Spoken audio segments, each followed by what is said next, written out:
whether you like it or not, it's going to happen. President Obama secured a 34 senatorial vote for his Iran nuclear deal, which means he has enough support to sustain a veto. Joining us on the KSRO Live line is the president of the Freedom for the Defense of Democracies, Cliff May. Good morning, Cliff. Good morning.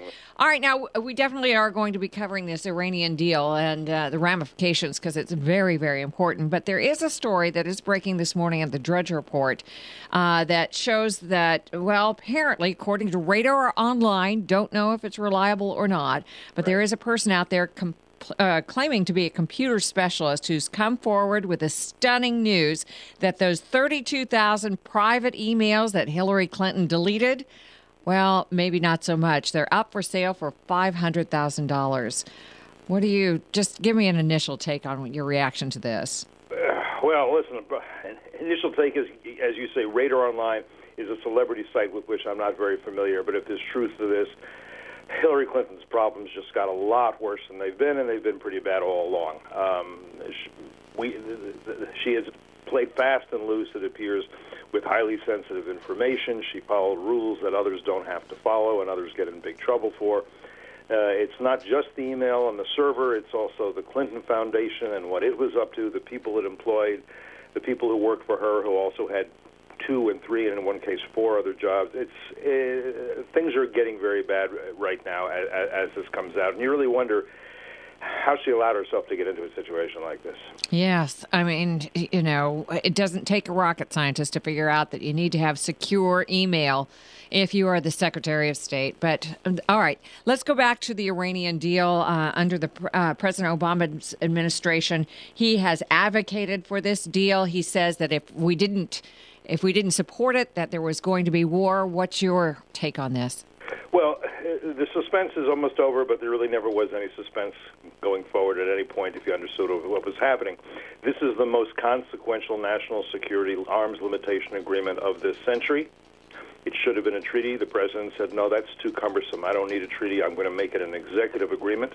He told people, don't criticize it while we're negotiating it. Wait till you have all the details. When all the details were in, he said, don't criticize it now that it's all in because it's a fait accompli. He went to the UN Security Council, gave Russia a vote, gave China a vote, gave Venezuela a vote because Venezuela is sitting on the Security Council as a non-permanent member, but to date hasn't given the Congress a vote. Now, a majority of the country, by far, according to a whole raft of polls, believes this is a bad agreement, because it is a bad agreement. I can give you lots of reasons why.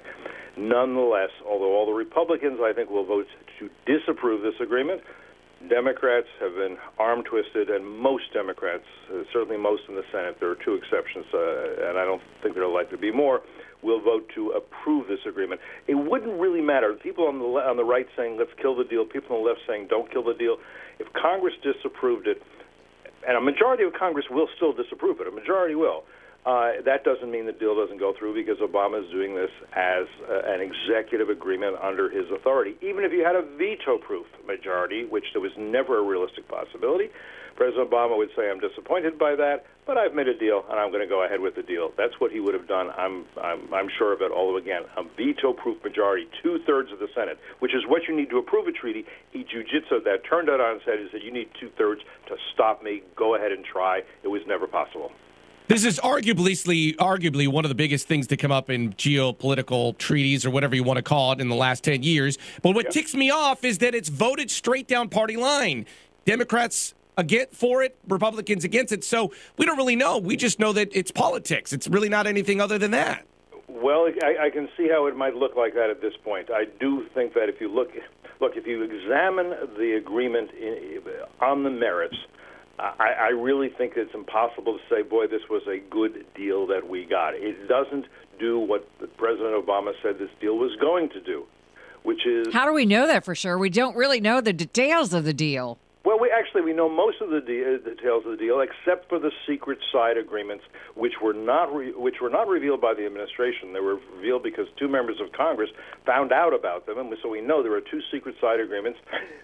Excuse me, and those should be presented to Congress because the deal was that Congress would at least get to express its opinion on this, and that they would have all relevant materials. Now, by the way, the president also would like to see a filibuster. That's just mind-boggling, because Congress said we should be able to weigh in on this.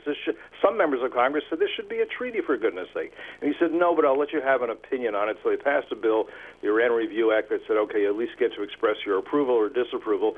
But if the president can get enough Democrats to filibuster, then that will mean that the Senate will be gagging itself. It'll be saying, now that we have gotten the right to express our opinion, we're not going to do so. We're not even going to say what we think of this. Why are they getting paid if they can't even express their opinion? Cliff, we're out of time. I'm sorry. Legislators expressing their opinion on this deal. Sorry, we're out of time, but thank you so much for joining us this morning. Always a delight to talk to you.